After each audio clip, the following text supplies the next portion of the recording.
Hey, what's up, everybody? Shane O'Mac here with Just Win Bets, baby. Joe the fan, we have a fan request. There was someone in the comments put this in there. They wanted to know that what is our personal Mount Rushmore of professional wrestlers? So doesn't have to be the best of all time. Just who's on your top 4 favorite wrestlers to watch? I would actually say Ric Flair. I met him when I was a kid, and I met him years later. I thought Ric Flair has always been the greatest promoter, the greatest guy who can, if you give him a microphone, man, he can talk like the best of them. Very similar to kind of like a Dusty Rhodes. But if we're calling it a personal favorite, I would say Ric Flair. You're talking to the Rolex wearing, diamond ring wearing, kiss stealing, wheeling dealing, limousine riding, jet flying. Put Hogan up there. I think he brought a lot of the best matches, especially when he joined NWO. The first thing you gotta realize, brother, is this right here is the future of wrestling. You can call this the new world order of wrestling, brother. And when he created that, or one of the creators of that, with Hollywood Hogan, I always thought that what he did was great. That was a huge turning point in wrestling too, because he was a babyface, a good guy for so long, and then he just turned. It's a shock like the world back then, when he became Hollywood Hogan and started the NWO with Nash and Hall. All this crap in the ring represents these fans out here. If it wasn't for Hulk Hogan, you people wouldn't be here. The one of my personal favorites here, Mr. Perfect Kurt Hennig. I've always liked his style of wrestling, and him being the Intercontinental Champion a long time ago for a long time.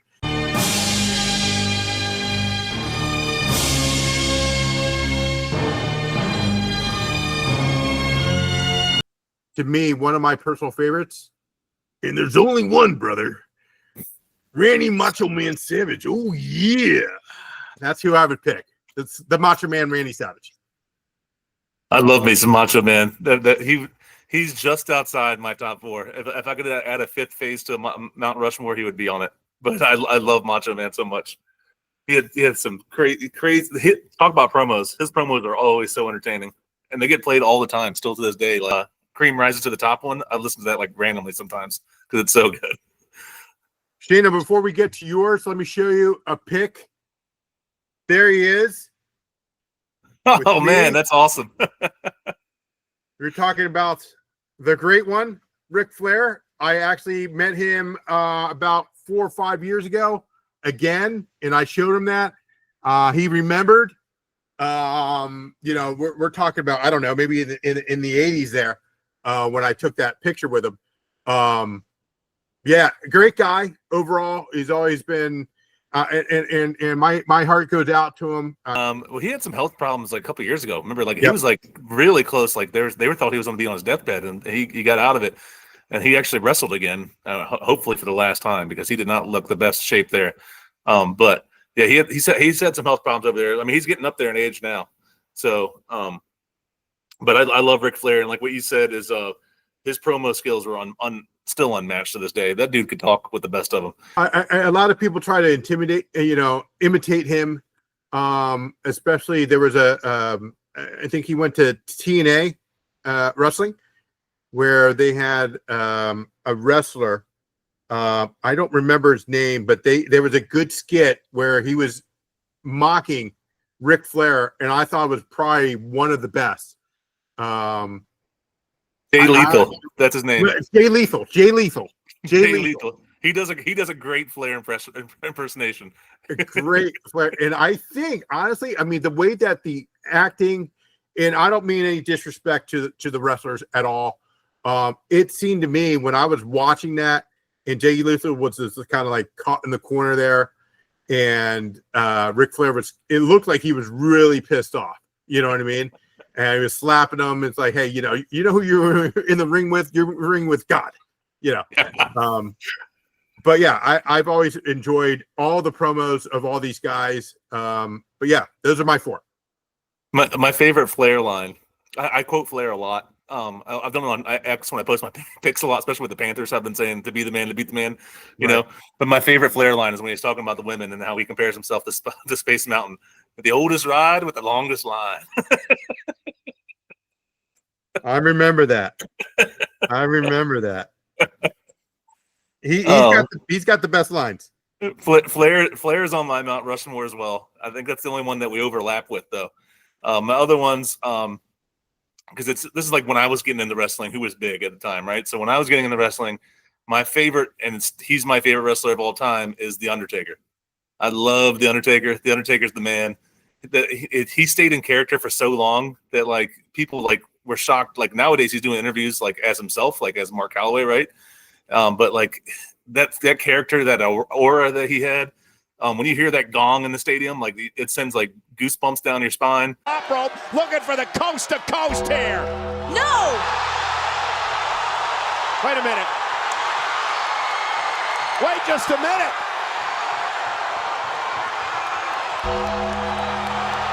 Are you kidding me? Undertaker's my favorite wrestler of all time. So if Undertaker and Flair are on mine. My next one is like I became a huge fan of his when I was a kid as well. Is Shawn Michaels, the Heartbreak Kid. I think Shawn Michaels can wrestle. He could wrestle a broom, and I would watch it. He can wrestle anything. He was such an entertainer, such a good wrestler. And then when he got into DX and stuff like that, and then he had a huge feud with my fourth guy, which is Stone Cold Steve Austin. So that's my four. HBK and Stone Cold had that great WrestleMania match where Tyson was the guest referee. Mike Tyson was the guest referee. And Tyson was part of DX at the time. And then he turned on Shawn Michaels and helped Stone Cold win the title. And that was crazy. But Stone Cold, he exploded. I mean, you can't go to a wrestling show still to this day without seeing an Austin 316 shirt, right? So, I mean, his impact on wrestling is he pretty much saved WWE from getting from the Monday Night Wars between WWE and WCW, I think, is Stone Cold and The Rock, those two together. But that's my four: Undertaker, Flair, HBK, and Stone Cold. Yeah, he was a promoter. They did if I had a fifth one, if I could pick, he wrestled. He was a promoter. They just recently did a documentary on it. I'm talking about Vincent Kennedy McMahon. Even with McMahon, he had some run-ins with Flair, because in the storyline, Flair was buying the company and stuff like that. And I just thought that it was the best 10 minutes or 15 minutes promo, like on a SmackDown or what have you, you know. Flair, not Flair. McMahon, I think, is like probably the best heel or bad guy of all time. Him and Austin together, that's what took it off. Yeah, that like Austin was just like basically like, you know, that blue collar guy that's saying like F you to his boss, right. And then Flair, and then sorry, why do I keep saying Flair? And then McMahon, it was like just this crazy guy. But like his character work was so good. And for an older guy who didn't really wrestle growing up, but was a great promoter, he could actually wrestle a little bit. And like something about McMahon was like, I think he gained a lot of respect from the guys in the back, because like he never would ask anybody to do something he wouldn't do, and he did like a lot of crazy stunts for a guy that's worth $1 billion, right? So, Right. Yeah, he's on there. This is all his character work. I mean, there's a lot of allegations that came out against him recently, where it pretty much made him sell WWE because like the sexual allegations, all this other stuff. That's a whole different character. I'm just talking about just Vince McMahon, the guy who was on TV, not the personal stuff going on. But yeah, I agree. McMahon was great. It was a great character.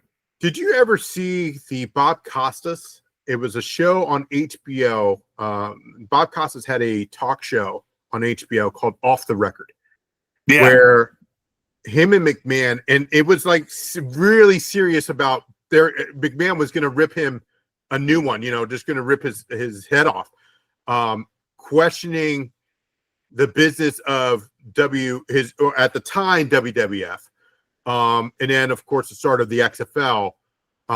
He's a business guy, you know. He just like any entrepreneur, they just take a shot at, you know, you're throwing something on the wall, hopefully it sticks. And at the time, XFL didn't. So I applaud him for that. I applaud him for the second time that he did it, which is now The Rock owns it and it's UFL. And the second time he came around with it, I mean, he did it right the second time. Yeah. And then and it was gaining in popularity, and then COVID happened, and boom, and that shut it all down, and it messed it up. And then Rock, that's when The Rock bought it. That was shortly after that, and then he brought it back again after that.